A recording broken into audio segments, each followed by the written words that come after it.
izany fa atao hoe joany izy. Lioka toko voalohany 5:20. Tsy nanaraka ny tarazo ara-piarahamonina na ny lojika ny fanomezana anarana teo anivon'ny fianakaviana ny fomba nanomezana ny anaran'ny Jaona mpanao batisa izay zanak' Zakaria sy Elizabeta. Ravitinina ny tantara dia vokatry ny tsy finoana ny teny nampitain'Andriamanitra tamin'ny Zakaria dia lasa mony izy.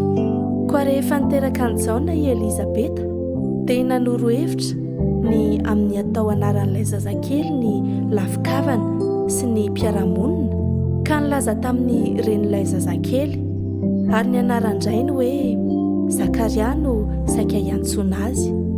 Fa ny teniny reny nanao hoe tsy izany fa atao hoe Joany na Jaona izy. Tsy nanaiky izany anarana nolazainy Elizabeta izany ny rehetra fa mbola nitady fomba hafa andresen-dahatra ihany. Hany ka i Zakaria no nanontaniana.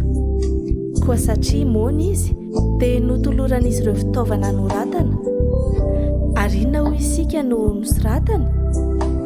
Mitovy amin'ilay anarana notonoiny Elizabeta fadiny ihany dia ilay hoe Joany, satria Andriamanitra no nanome io anarana io tamin'ny alalan'ny anjely manao hoe hiteraka zazalahy aminao Elizabeta fadinao, i Joany no ataonao anarany.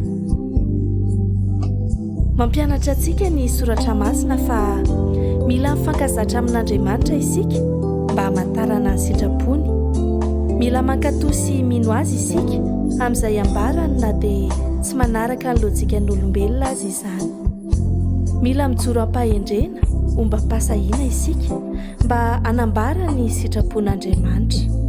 Tompo, ny fiadananao anie ho amin'ireo rehetra ao anatin'ny rofo sy aretina.